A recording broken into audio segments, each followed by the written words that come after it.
Bismillahirrahmanirrahim. Assalamualaikum warahmatullahi wabarakatuh. Pemirsa Ibaska TV dimanapun Anda berada, berjumpa lagi dengan saya dalam kajian parenting. Hari ini saya kedatangan tamu spesial, Ustadz Cahyadi. Assalamualaikum Ustadz. Waalaikumsalam warahmatullahi wabarakatuh. Saya Jundi. Podcast kembali bersama saya. Alhamdulillah. Kali ini kita akan mengangkat tema yang dimana ini pasti terjadi. Kadang orang tua itu punya niat baik, tapi malah imbasnya kepada anak ternyata kurang baik ataupun yang ya menjadi kesalahan-kesalahan dalam mendidik anak seperti itu. Nah, di sini Ustadz Cahyadi nanti akan menjelaskan tentang 5 kesalahan yang yang dilakukan orang tua, 5 hal yang harus dilakukan orang tua jika terlanjur melakukan kesalahan dalam mendidik anak. Nah, ini mau bagaimana Ustadz maksudnya Ustadz dalam tema kali ini Ustadz? Ya, bismillah, assalamualaikum warahmatullahi wabarakatuh. Ayah bunda yang dirahmati Allah SWT, para pemirsa Ibaska dimanapun Anda berada, Ustadz Jundi yang saya hormati. Alhamdulillah kita kembali bertemu dalam agenda parenting kita bersama Ibaska. Dan tema kita kali ini sangat spesifik. Dan seperti yang tadi telah diantarkan Ustadz Jundi, bahwa dalam kehidupan kita sehari-hari sebagai orang tua itu pasti pernah melakukan kesalahan. Ini titik utama kita ya. Pasti pernah melakukan kesalahan. Nggak mungkin lah ya ada orang tua itu yang tidak pernah melakukan kesalahan. Kecuali Nabi SAW tentu saja kita kecualikan ya. Tapi kalau manusia pada umumnya itu pasti pernah melakukan kesalahan. Tetapi yang perlu kita pahami, kesalahan di sini itu tidak setiap kesalahan dalam parenting itu adalah kesalahan syar'i gitu ya. Jadi yang perlu kita pahami terlebih dahulu. Kalau kesalahan syar'i itu misalnya kayak pelanggaran-pelanggaran syar'i, mohon maaf misalnya ada orang tua yang mabuk, ada orang tua yang meninggalkan sholat, ada orang tua yang tidak mau puasa Ramadan dan seterusnya gitu ya. Ini kan kesalahan syar'i yang itu berat dan itu terkait dengan hukum-hukum Allah gitu. Nah, kalau kesalahan dalam parenting, ya ada yang memang seperti itu ya, karena sebagian orang tua memang ada yang melakukan tindakan-tindakan kesalahan yang fatal gitu, sehingga akhirnya berdampak kepada anak-anaknya mengikuti gitu. Tapi ada juga orang tua yang sebetulnya soleh, orang tua yang baik-baik saja, tetapi kurang tepat di dalam melakukan proses pendidikan kepada anak itu yang akhirnya berdampak kepada anaknya menjadi tidak nyaman. Contoh orang tua soleh yang kemudian anaknya merasa tidak nyaman itu contohnya seperti ini. Orang tuanya, ayahnya soleh, ibunya solihah, menjalankan ketaatan agama dengan baik gitu.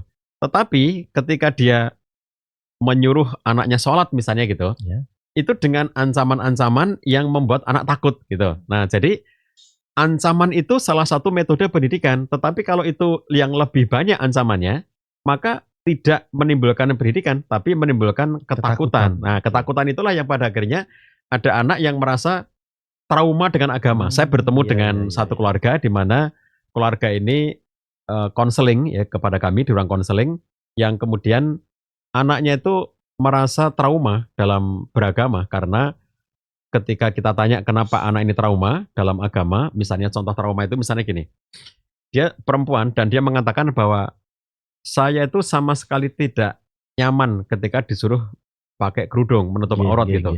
Karena ini setiap kali saya pakai kerudung, kata dia, saya selalu teringat bagaimana paksaan-paksaan ayah ibu kepada saya.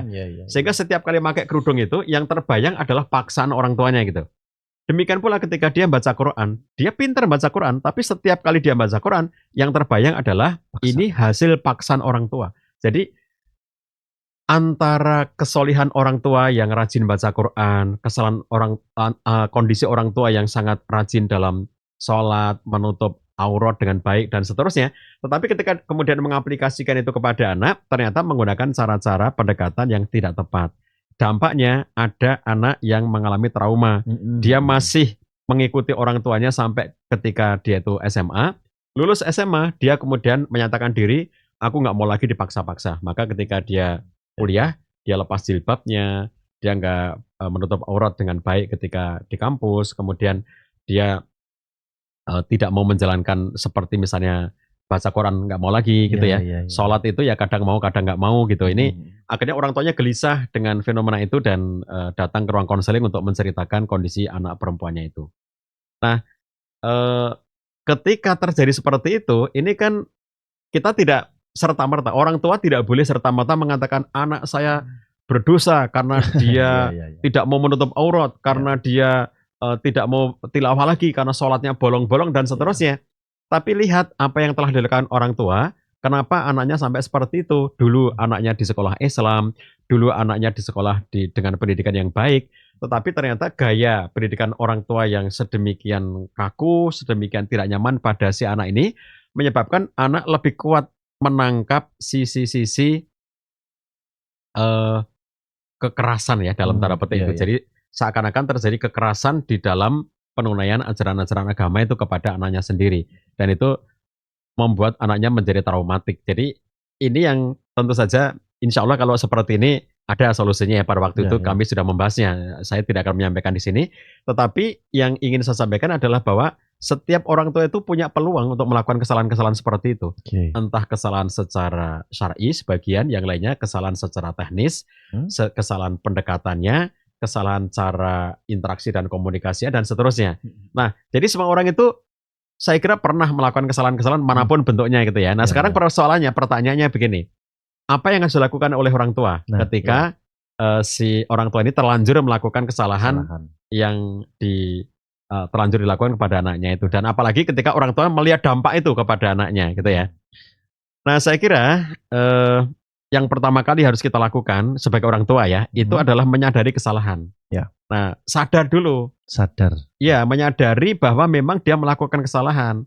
Saya bertemu orang tua yang dia tuh nggak mau menyadari kesalahannya. Jadi si anak ini menampilkan perilaku yang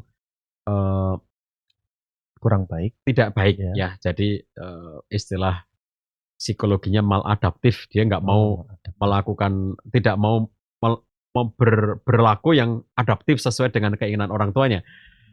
Jadi dia kemudian menunjukkan sikap-sikap yang seakan-akan itu bentuk perlawanan kepada orang tuanya. Jadi ketika orang tuanya membawa ke ruang konseling, saya sampaikan ditunjukkan oleh orang tuanya kayak apa perilaku anaknya.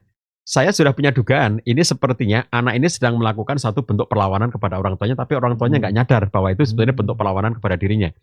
Ketika anaknya dihadirkan ke ruang konseling, kita tanya, bener, yang terjadi adalah si anak ini sebetulnya sedang mengekspresikan perlawanan karena dia merasa sejak kecil sampai kemudian waktu dia tunjukkan perlawanan itu saat dia masih sudah kuliah. Jadi dari kecil sampai SMA itu dia nurut-nurut aja sama orang tua karena dia merasa belum berani untuk ngelawan gitu. Waktu kuliah dia merasa berani. Nah, ditunjukkanlah misalnya dalam bentuk, mohon maaf, si anak ini sengaja memasang, ini perempuan, anak ini sengaja memasang foto-foto dirinya di medsos gitu yang cenderung terbuka gitu. Tidak berkerudung. Gitu. Bukan saja tidak berkerudung Ustaz Jundi, tapi lebih dari itu gitu. Jadi dia sengaja menampilkan tubuhnya gitu diekspos di media sosial dalam bentuk-bentuk yang vulgar gitu. Nah, di sini kita ngerasa bahwa ini sepertinya dia sedang berkomunikasi dengan orang tuanya. Jadi saya melihat ini dia sedang menampilkan perlawanan bahwa dirinya itu menolak untuk diperlakukan dengan keras, dengan kasar oleh orang tuanya meskipun maksud orang tuanya itu baik gitu. Nah, jadi ketika kemudian saya tanya tentang mengapa dia lakukan itu, dia sampaikan bahwa selama ini dia merasa tertekan oleh sikap-sikap terutama ayahnya. Jadi sang ayah yang sangat kaku, sang ayah yang sangat keras, sang ayah yang sangat memaksa, segalanya dengan ancaman, dengan kata-kata yang kasar, keras, dan seterusnya, meskipun itu untuk kebaikan. Nah, di sini kemudian saya mengajak si ayah itu untuk menyadari kesalahannya, tetapi si ayah ini tidak berkenan ketika saya menyatakan, jadi dia merasa bahwa yang salah itu anaknya gitu. Kenapa saya yang disuruh minta maaf atau kenapa saya yang disuruh berubah padahal anak saya yang salah. Yang melanggar syariat itu anak saya gitu. Saya kan menyuruh anak saya untuk kebaikan gitu. Nah, dia tidak mau menyadari bahwa perilaku-perilaku itu awalnya itu ada kontribusi dirinya. Nah, jadi sebetulnya saya sudah sampaikan ke kedua orang tuanya itu bahwa apabila Anda mau kooperatif, kalau tujuannya itu adalah untuk membuat anaknya agar menjadi baik, mau pakai busana muslimah lagi, mau melakukan kebaikan-kebaikan lagi gitu, itu harus ada perubahan juga dari orang tua. sepanjang Anda merasa menyadari bahwa memang Anda melakukan satu bentuk kesalahan tertentu dalam pendekatan kepada anak, lalu anak ngerti bahwa Anda menyadari, maka ini akan menjadi faktor yang membuat anak nanti akan bisa berubah gitu. Nah, jadi kesadaran ini dulu yang dibangun pada orang tua. Kita tidak perlu gengsi untuk menyadari, untuk merasa, untuk mengakui bahwa memang ada kesalahan. Nggak, mana mungkin lah kita sempurna gitu, nggak mungkin lah ya. Kita semua orang tua itu sesoleh apapun diri kita itu tetap saja ada kekurangan-kekurangannya gitu. Mungkin tanpa sadar kita pernah membentak, mungkin Ya. tanpa sadar kita pernah menyakiti hatinya. Bahkan kadang-kadang bermaksud bercanda di keluarga itu ternyata membuli. Dan anak kita sakit hati gara-gara candaan orang tuanya itu. Jadi kadang-kadang orang tua yang kurang peka gitu ya, itu ngejek soal warna kulit, ngejek soal bentuk tubuh, ngejek soal bau tubuh dan seterusnya gitu. Kamu sudah sebulan tidak mandi, kamu sudah setahun tidak gosok gigi dan seterusnya. Itu sesuatu yang menyebabkan si anak ini yang orang tua itu mungkin maksudnya bercanda, menyindir supaya kemudian anaknya bersih, supaya anaknya mau mandi dan seterusnya. Tapi bisa jadi itu menjadi menyakitkan. Nah, kalau memang itu pernah terjadi, nah saran saya semua dari kita, ayah bunda, ayo kita sadari kesalahan-kesalahan kita. Gitu Ustaz Jundi yang harus lakukan. Kemudian yang kedua Ustadz, terkait hal yang harus dilakukan orang tua kalau sudah terlanjur. Ya. Jadi kalau sudah terlanjur ayah bunda, selain kemudian kita menyadari kesalahan, nomor 2-nya adalah karena ngerasa bersalah, maka minta ampunan pada Allah. Gini, tobat. Iya, jadi gini Bapak Ibu sekalian. Kita bertobat itu bukan hanya karena kita melakukan kesalahan. Itu poin 1 dulu.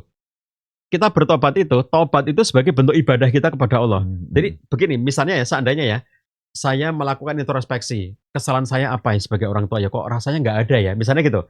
Itu bukan berarti kemudian kita nggak bertobat.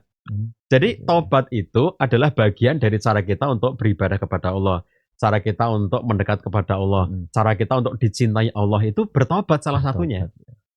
Nabi SAW itu salahnya apa coba? Beliau aja bertobat, beliau aja istighfar sehari 70 kali, dalam hadis yang lain sehari 100 kali gitu. Itu kalau kita tanya, emang Nabi itu salahnya apa gitu? Kenapa Nabi harus bertobat? Kenapa Nabi harus istighfar gitu? Kenapa Nabi harus minta ampunan gitu? Jadi minta ampunan itu tidak selalu terkait karena saya bersalah. Nah, kalau kita ngerasa bersalah, pasti kewajiban kita adalah minta ampun pada Allah. Kita bertobat pada Allah. Tapi kalaupun kita ngerasa nggak ada salah-salahnya gitu, apa ya salahku gitu? Emang apa ada sih manusia nggak bersalah kira-kira gitu loh. Jadi sebuah kesombongan menurut saya kalau kita merasa nggak pernah bersalah gitu ya. Jadi justru kemudian kalau kita tidak bisa mengetahui kesalahan kita, itu kita harus lebih banyak lagi istighfar karena betapa sombongnya diri saya. Sampai saya tidak bisa menemukan kesalahan-kesalahan yang saya lakukan. Padahal kita tidak sempurna, padahal kita hanya manusia biasa gitu. Jadi oleh karena itu, nomor 1 tadi menyadari kesalahan kita, nomor 2 minta ampunan pada Allah. Dengan kita minta ampunan pada Allah, ya Allah, kalaupun misalnya ya mohon maaf nih, kalau ternyata benar-benar secara spesifik kita tidak pernah menemukan atau tidak menemukan, saya sudah introspeksi, ya Allah, tapi saya nggak menemukan apa kekurangan saya. Misalnya ya, ada orang begitu. Bilang aja begini sama Allah, ya Allah, ampunilah semua kesalahan, sama kelemahanku dalam mendidik anak-anakku. Mungkin, nah itu ada.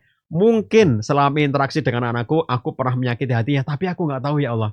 Mungkin selama aku berkomunikasi dengan anakku, aku pernah membentaknya, tapi aku nggak ingat ya Allah.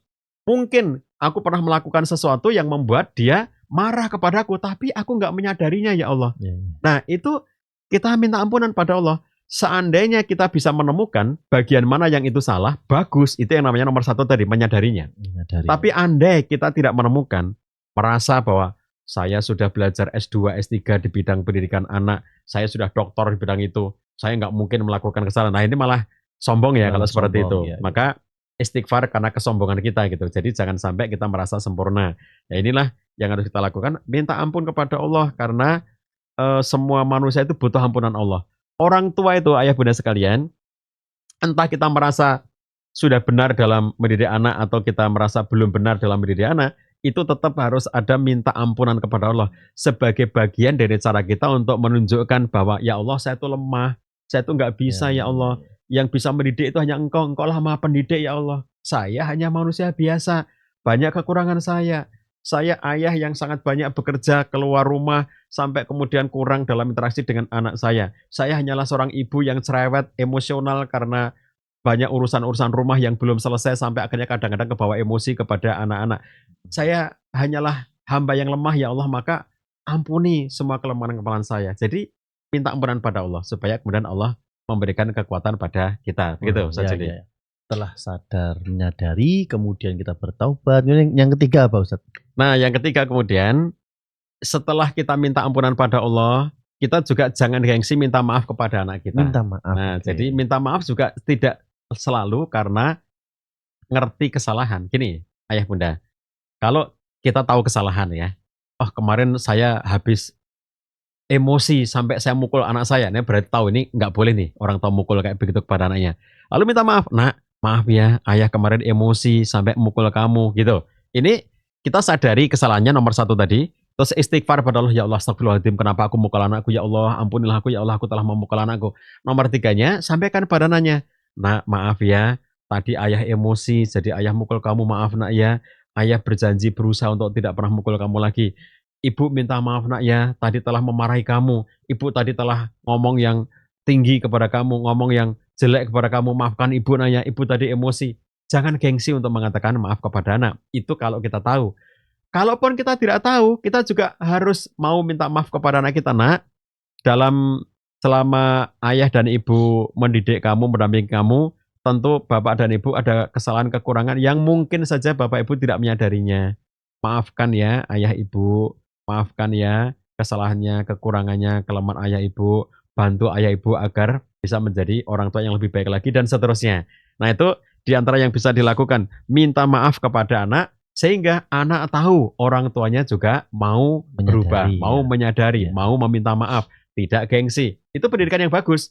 Jadi ayah bunda kalau adik-adik kita di TK, di sekolah TK, di Ibnu Abbas, di TK-nya itu nanti ibu guru akan mengajarkan diantaranya 3 kata ajaib gitu ya. Oh ya. Maaf, tolong, kemudian terima kasih gitu. Jadi 3 kata ajaib itu salah satunya maaf. Kenapa dikatakan 3 kata ajaib? Karena memang itu ajaib dampaknya. Coba bayangkan. Bapak Ibu bayangkan kalau ada orang sampai dewasanya nggak pernah bilang tolong, nggak pernah bilang terima kasih, nggak bilang maaf, nggak pernah gitu. Suami seumur hidup sama istrinya sudah 10 tahun lebih nikah, nggak pernah mengatakan tolong, nggak pernah mengatakan maaf, nggak pernah mengatakan terima kasih, itu mesti menyakitkan hati istri. Demikian pula sebaliknya. Istri nggak pernah bilang terima kasih sama suaminya, nggak pernah minta tolong. Kalau nyuruh suaminya cuma bilang, angatin galon. Nggak ada, Abi tolong ya, Umi nggak kuat, tolong angatin galon, misalnya gitu. Jadi kalau ada istri yang setiap minta tolong itu nggak ada kata tolongnya, itu juga pasti menyakitkan hati suami, apalagi nggak ada kata maafnya gitu. Jadi ayah bunda sekalian, ketika orang tua mengajarkan, nak, ayah minta maaf ya, ibu minta maaf ya, kemarin itu ayah emosi atau ibu emosi atau mungkin ayah ibu melakukan sesuatu yang tidak kamu sukai tetapi ayah dan ibu tidak menyadarinya, maafkan ya. Nah itu minta maaf, ini penting ya, dideklar kepada anak gitu saja. Oke, sudah sadar, taubat, minta maaf. Masih ada 2 lagi Ustaz, apa yang keempat Ustaz terkait? Nah yang keempat kemudian karena kita sudah menyadari, kita pun sudah istighfar pada Allah, kita pun sudah minta maaf sama anak kita. Yang keempatnya berusaha memperbaiki diri. Oh, memperbaiki. Jadi contohnya gini, ayah bunda, misalnya ada ibu yang emosional, ya ibu emosional ini ngomel-ngomel. Ngomel-ngomel. Karena begini, seperti gambaran seperti ini. Beliau bekerja di luar ya, di kantor, di manalah, yang kemudian dari pagi sampai sore. Sampai sore di rumah dia ngelihat rumah berantakan, lalu dia membersihkan. Belum selesai membersihkan sudah diberantakan lagi sama anaknya. Dia masih harus menyiapkan makan malam, dia harus siapkan ini itu dan seterusnya. Capek di tempat kerja, capek sampai di rumah harus ngurusi ini itu, capek gitu. Nah, emosi ya, melihat perilaku anaknya lalu muncul emosi-emosinya gitu. Lalu kemudian ketika dia mulai emosi dan mengekspresikan emosinya, mungkin memarahi anak, mungkin mencubit anak, mungkin dengan membentak anak dan seterusnya. Tadi nomor 1 menyadari, ini salah, ini nggak benar gitu. Lalu istighfar pada Allah nomor 2-nya. Lalu nomor 3-nya, maaf ya nak ya, tadi ibu telanjur membentak kamu, maaf ya nak ya. Itu nomor 3-nya. Nomor 4-nya, perbaiki diri. Ya Allah gimana caranya ya, agar aku bisa menahan emosiku. Kenapa aku mudah sekali meledak emosiku? Aku harus introspeksi, aku harus perbaiki diri. Nah, kalau secara teori yang sederhana gitu, ayah bunda, untuk mencegah emosi itu ada teori untuk berhitung mundur. Jadi gini, Bapak Ibu yang Berhitung mundur. suka emosi atau mudah meledak emosinya gitu ya, itu kan bisa menengarai dirinya. Wah ini lagi marah lagi nih. Kok sepertinya sekarang sudah mulai mau marah lagi gitu ya. Nah Ya. itu merasa mesti Bapak Ibu itu sudah terasa ini tanda-tanda emosi sudah mau meledak misalnya gitu. Maka hitung mundur.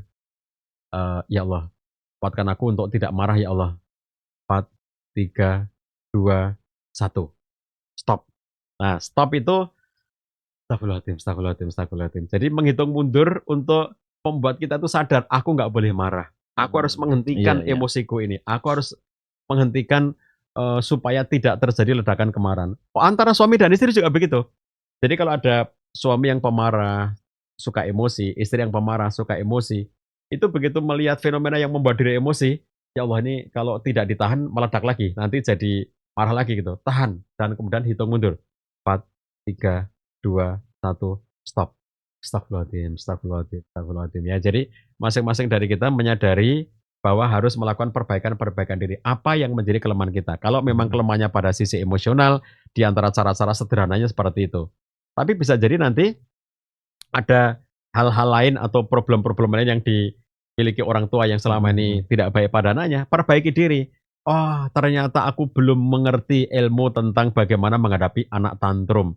Anaknya masih kecil, tantrum, bingung, lalu akhirnya emosi orang tuanya. Berarti aku harus memperbaiki diri, belajar bagaimana menghadapi anak yang tantrum. Nah itu yang keempatnya adalah berusaha untuk memperbaiki diri pada sisi-sisi yang dia merasa lemah di situ. Begitu saja nih. Ya, setelah memperbaiki diri, apa yang harus kita lakukan saat terakhir? Nah, sambil memperbaiki diri itu, yang kelimanya adalah berusaha untuk membangun kedekatan dengan anak. Tadi kan sempat jauh, gara-gara kita membentak, gara-gara kita marah, gara-gara kita melakukan tindakan yang membuat anak tidak suka gitu ya, itu membuat berjarak gitu. Kalau dalam cerita eh, kisah berhikmah ya, itu sering kita dengar begini, kalau kita itu melempar danau yang tenang, kita lempar dengan batu, maka permukaan danaunya itu akan beriak, bergelombang sebentar gitu. Kemudian sebentar lagi danaunya akan tenang lagi. Kita lempar lagi danau itu dengan batu, permukaan yang kena batu itu akan bergelombang gitu. Terus setelah itu tenang lagi gitu. Nah, ayah bunda, tenangnya danau itu antara sebelum dilempar batu dengan setelah dilempar batu, itu kalau dilihat dari segi permukaan itu sama. Tadi tenang begitu, dilempari batu, bergelombang, setelah itu tenang lagi. Jadi kalau kita ngelihat, itu sama aja. Kalau kita potret, itu sama aja. Ini sebelum, ini setelahnya. Itu sama aja. Tapi sebetulnya ada yang tidak sama. Apa yang membuatnya tidak sama? Karena di dasar danau sana sudah mengendap batu. Yang tadi nggak ada. Semula nggak ada batu di dasar danaunya itu. Begitu kita lempar, menjadi ada batu. Itu yang membedakan. Jadi, maaf itu tidak bisa dengan serta-merta menghilangkan batu yang sudah terlanjur dilempar tadi. Jadi, maaf itu mungkin membuat tenang. Seperti misalnya kayak orang tua telanjur memarahi anak, ini anak kecil, ayah bunda anak kecil. Dia minta makanan, misalnya jelly. Terus kemudian orang tuanya lagi sibuk, nggak sempat belikan. Terus dia bilang, nggak sekarang, nanti anaknya nangis gitu. Karena nangis dimarahi, tambah nangis gitu. Terus orang tuanya setelah ngerti anaknya nangis, nyesel. Akhirnya dibelikan jelly, terus diberikan. Sambil minta maaf, maaf nak ya, tadi ibu sibuk, nggak sempat memberikan kamu jelly. Ini jellynya nak. Anaknya tenang lagi, ketawa-ketawa lagi. Itu kayak permukaan danau tadi. Jadi awalnya tenang, terus kemudian dimarahi jadi nangis. Setelah dikasih jelly, tenang lagi. Itu seandainya dipoto anak ini, sebelum nangis, kemudian setelah nangis, itu kayak sama. Tadi sebelum nangis wajahnya begini.